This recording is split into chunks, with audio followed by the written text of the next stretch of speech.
Okay, so you've decided that you want to buy a house. Very exciting. Probably also a little nerve-wracking and overwhelming and all that fun stuff. How do we get from, okay, I want to buy a house to I've moved in? There's a lot of things that happen in between, and I'm here to talk about each and every step. I am really passionate about being transparent and kind of demystifying the whole process to make it more accessible for first-time homebuyers like you. So first of all, my name is Elizabeth. I am a real estate agent in Ontario, and I love helping people find the house they love, but in a way that is like as least stressful as possible, informative, and maybe even fun. Okay, let's talk about it. So I'm going to break things down into 5 main steps that takes us from, okay, I've decided to buy a house, all the way to closing day and move-in day. The first step actually doesn't even start really with me. Through this whole journey, you're kind of going to be bringing together your real estate team, a team of professionals that are going to help you. The first one that's going to help you is a mortgage broker. So getting pre-approved for a mortgage is a very smart first step to take, so that you know what kind of houses you can look for, what your budget is, and starting from there.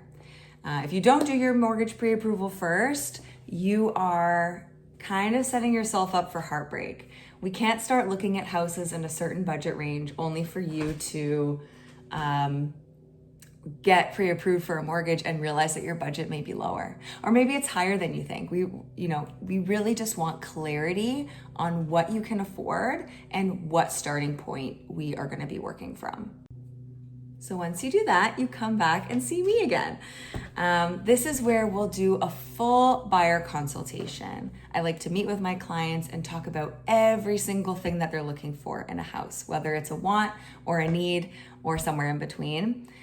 We talk about everything. So for example, if we are talking detached houses, I want to ask them, of course, about bedrooms and bathrooms and square footage and all that fun stuff, but what kind of neighborhoods are they looking in? What kind of backyard do you want? Some people feel very strongly about having grass in their backyard, and some people feel very strongly about not having grass in their backyard. When you're choosing a townhouse, some townhouses are condo townhouses versus freehold. And my clients that are looking for townhouses, I always ask them what they prefer, and I lay out the pros and cons of each one. For example, if you're in a condo townhouse, you pay some monthly maintenance fees. However, you might get your snow shoveled and your grass mowed every week. When applicable, depending on the season, of course, but some people love that. But that also usually means that you don't have a closed-in backyard because people need access to mow the lawn. So people feel strongly either way. And then if we're talking about condos, balconies, level of how high you are. Some people really care about being under or above a certain level. Some people feel passionately about having a balcony, and some people don't want a balcony. I couldn't live in a condo without a balcony, but I am reminded each time I take my clients out that every single person has different requirements and just things that they want. And I need to know all of that. I can show them properties that are right for them. This is a meeting where I also go over some really important paperwork with you.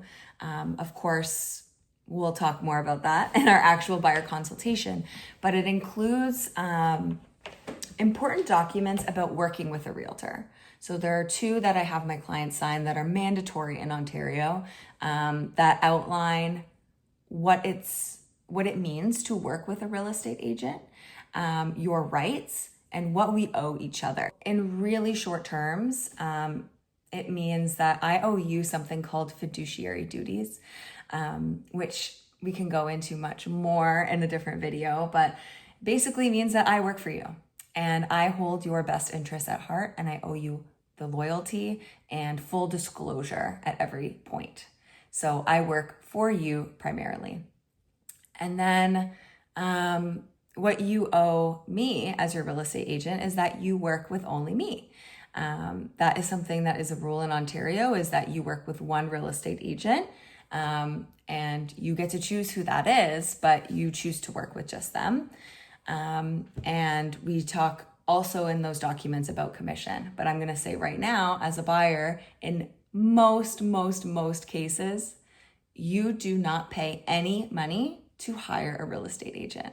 I can't say that enough. I say it all the time. I'm always surprised that people don't know this. When you are a buyer, you don't pay commission.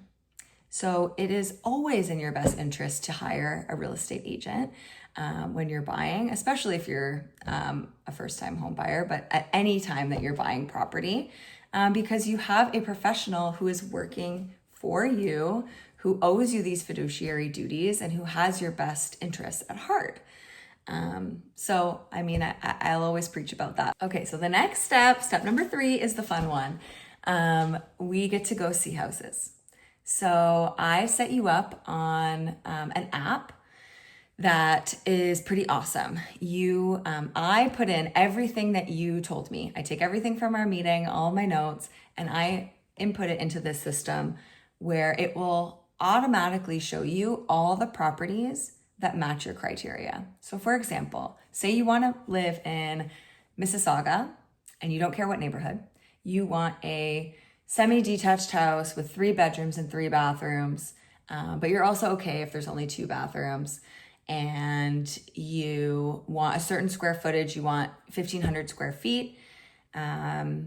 You want a unfinished basement because you want to have a blank slate to make the basement whatever you want, and that's a passion project of yours.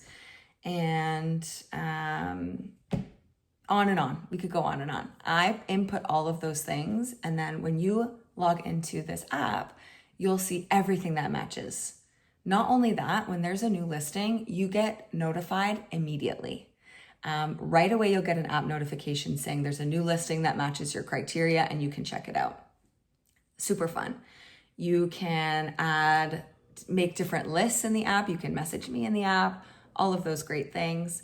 And then you can even put a list together of all the houses you want to see. So I have clients right now who are doing that. They said, hey, Elizabeth, everything in our liked list, we want to go see. Can you make it happen? And I say yes. So from there, I take that away, and this is one of my favorite behind the scenes parts, is I get to open up trusty Google Maps, put in all of your all the listings that you want to see, and I plan out a route that makes sense for us. So we're not like going back and forth to different areas. I create a little route for us. I book all of the appointments for appropriate times with the right time in between, and then I wait for my confirmation. Once I get all of my confirmations in order, I message you and I say, okay, we're ready to go. We'll meet at the first address in our list of showings that day, and we go from there. Let's talk about the actual showings. We meet at the first property. I give you a folder with all of the listings for that day. And also, by the way, if it's our first time out, I bring you a little gift, because when we're out and about doing showings, sometimes it's for hours at a time. Usually it's for hours at a time because it takes time to see each property. And then there's drive time in between, all of this stuff. I have found that sometimes I need a water break. Sometimes I need a snack. And I always need hand sanitizer. Going into other people's houses, it's just like part of the job and part of the experience is you're gonna want to just have some comforts, especially because when we go see places, we respect the homes. We do not use the bathrooms in the houses. We don't sit on their furniture, et cetera, et cetera. So we don't use their, Brita filter to fill up our water bottles. I give you water and snacks and hand sanitizer and many more things, so that our showing experience is a little more comfortable. So that's just something that I do personally. But yeah, so we meet at the first house and I walk us through the homes. I am looking for many of the same things that you're looking for, but with some extras. So you're looking for, can you imagine yourself living there? How does it feel? How big is it in person? All of these things, right? We're gonna do a full tour of the house. I'm also looking for any red flags. Do the floors feel even? Does it look like somebody did a DIY renovation and kind of half-assed it? Do I see any signs of water damage on the ceiling? And is anything broken? Do the appliances work? What kind of repairs might need to be done just from my eyes? So I'm also looking for that kind of stuff too. And that's part of why you want to have a professional on your side. I'll get into this next, but doing a home inspection in most cases is very important as well. And home inspectors are the real professionals with that. They search the house top to bottom, but I'll leave that here. I always recommend to seeing a certain number of houses on each outing. I usually recommend between 3 and 6. Anywhere between there is kind of the sweet spot I've found. If you see too many, the houses start to just like meld together and it's hard to keep track of each one. And if you only see 1 or 2, we're not really making the most of our time. Of course, sometimes you only want to see 1 or 2 and then we do that. But if you're maybe you have 10 that you want to see, I'll suggest that we split them up between 2 different days. It just helps us stay organized, avoid burning out, and just keeping on track. So step number 4 is when you like a house enough to put an offer in on it.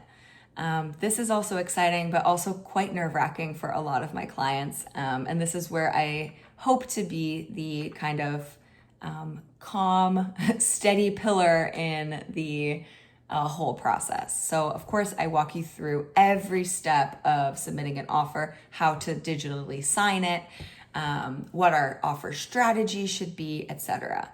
My role is very much a guide. My job is to give you all of the information. So when we go see houses, I'm giving you all the information I can see. If anything comes up after, I tell you that. When you want to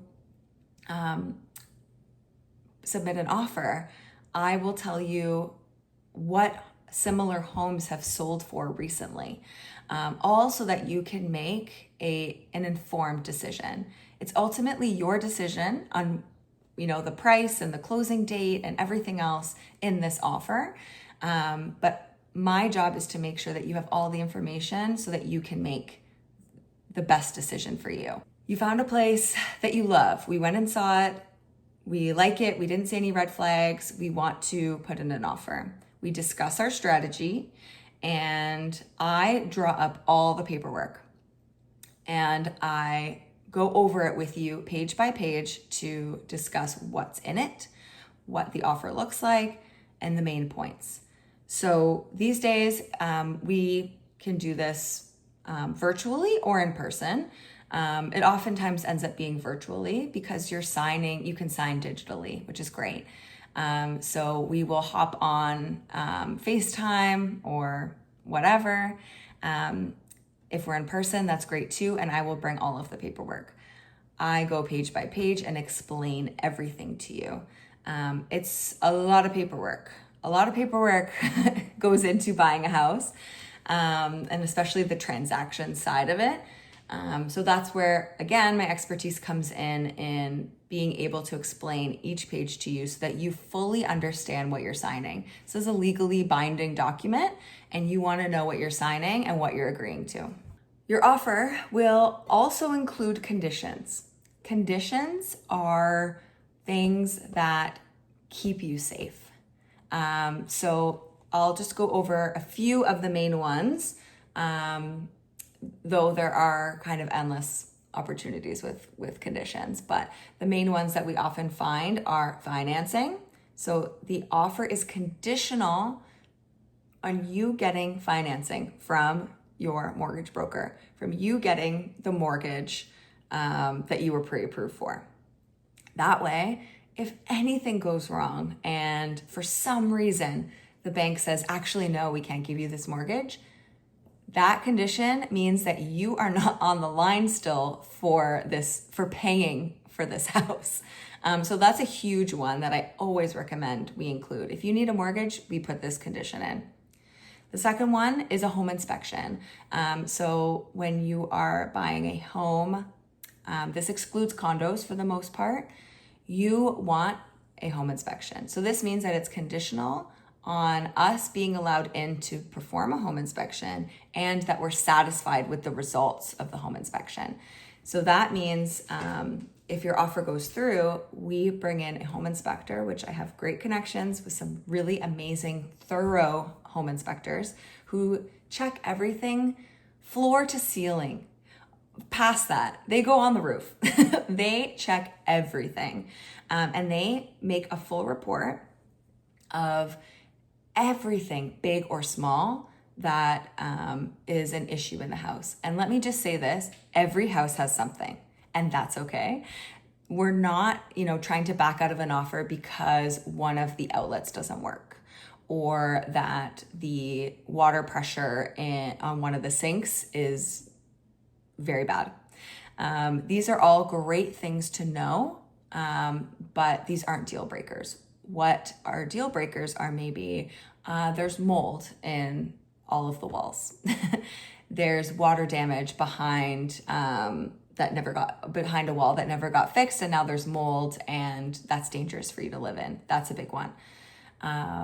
The air conditioner and furnace don't work, or one or the other don't work. That's huge as well. Things like that. But either way, the report will have something, and they will also explain whether this is a big concern or not. They might say, you know what, maybe in 5 to 10 years, you're gonna have to redo the roof. And that's just something for you to know. Eventually, every homeowner is probably gonna have to redo their roof. So it's just a great thing to know, like, okay, in this many years, this is what I should budget for. So that's the home inspection in a nutshell. Another condition, so in a condo, I mentioned you're not probably going to do a home inspection, and that's because we do a condition on status certificate instead. So every condo building is managed by a condo corporation, and they keep a status, it's called a status certificate. This is a long document that kind of goes over everything in the condo building. There's a lot of things we want to look out for in that, including what the reserve fund is. So in a condo, you pay condo fees. That goes into a reserve. Anything extra and over and above the monthly maintenance that the building requires. If there's any special assessments, which means maybe the condo is a bit older and they need to redo the whole parking garage, that costs a lot more money. And then they can ask each owner to pay a certain amount. Sometimes it's $20,000.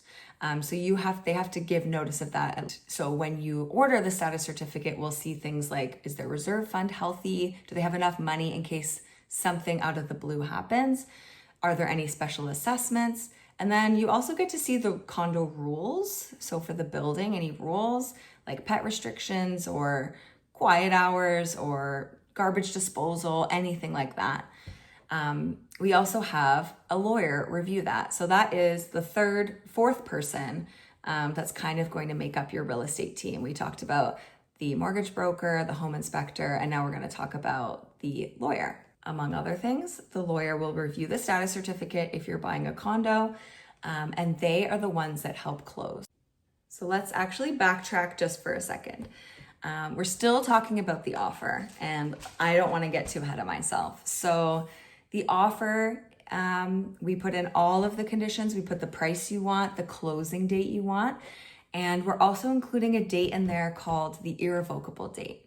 That means when your offer is live. So if we submit the offer today at 10 a.m., we can say the offer is irrevocable at 10 p.m. tonight. That means that the seller has until 10 p.m. to respond to us. If they don't respond, the offer is dead. Also means that we can't back out before 10 p.m. We can't say, oh, psych, I actually don't want to put an offer in. Never mind. You can't do that. you are kind of on the line until 10 p.m. So let's say they receive your offer and they send a sign back. This is where the negotiations begin. They might say, I really like your offer, but I'd like to counter offer at this price instead. So say it's listed at 500,000 and we offer 480. They might say, let's meet in the middle and I would like to counter offer at 490. And they say, that closing date doesn't actually work for me. So instead of the Thursday, can we close the Wednesday or the week after or whatever it is?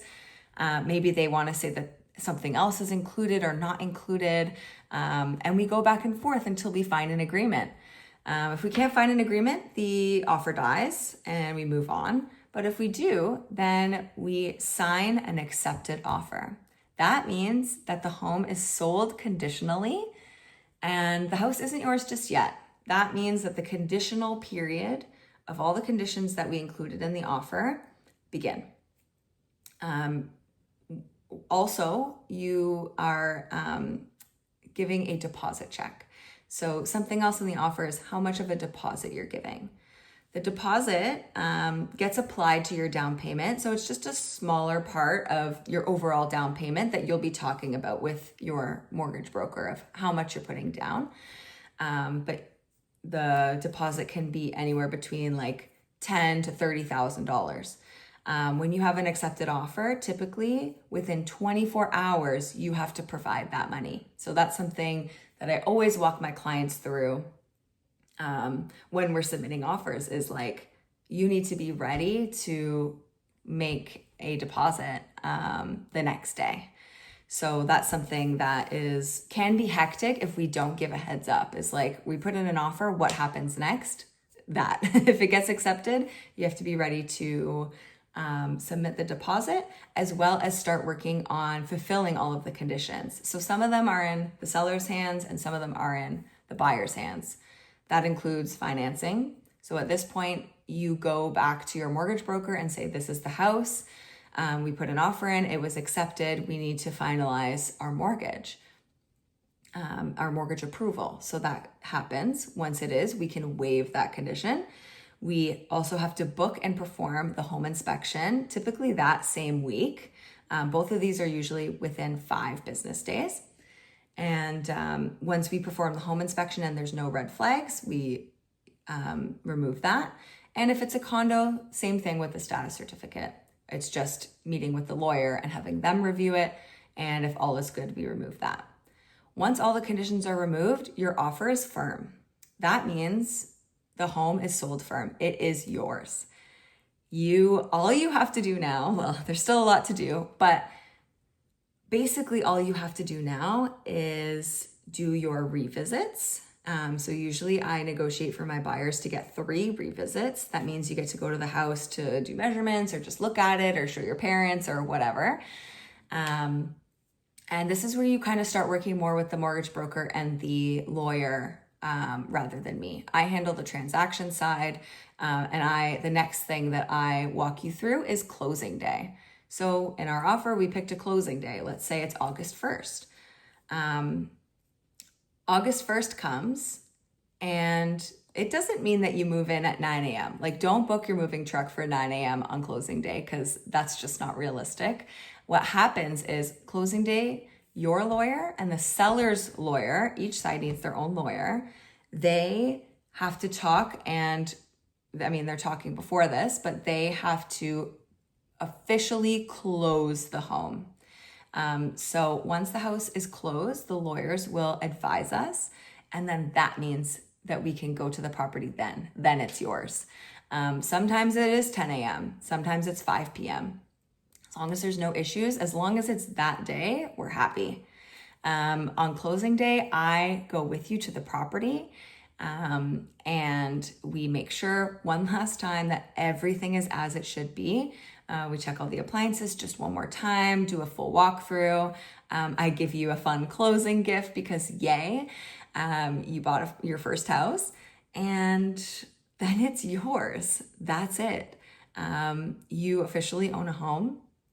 and congrats. Recently, I had clients who did book their moving day for closing day, and I said, this is a risky game. Like, I advise against this. But they were lucky. Closing and moving day went very smoothly. We got a call from the lawyer at 10 a.m. saying that everything was ready. So they were able to head over and move in and sleep in the home that night. That happens. I've also had clients, of course, where it's at the end of the day, and sometimes, it's on a Wednesday. So you just want to go and see the place and maybe pop some champagne. And then, the upcoming weekend is your moving weekend. Things can happen a lot of different ways, but I think that the takeaway here is that you have somebody that walks you through everything and is keeping an eye on you every step of the way and, cares about what happens to you. So yeah, you want someone on your side. Again, it's totally free to hire a real estate agent when you're a buyer. One of my next videos is going to be talking about the whole commission situation and how it gets paid and how I get paid and what happens, as well as what happens step by step when you decide to sell your home. So we've bought a house and maybe a few years down the line, we want to sell it and buy another one. What happens then? That will be coming up as well. But if you're thinking about buying a house and maybe hopefully this video helped you kind of demystify the whole process and see how everything works step by step and the difference it makes when you have somebody in your corner. And if you want to talk more about a personalized approach and, talk about your specific situation, reach out to me anytime. Thanks for watching. So in short, oh my God.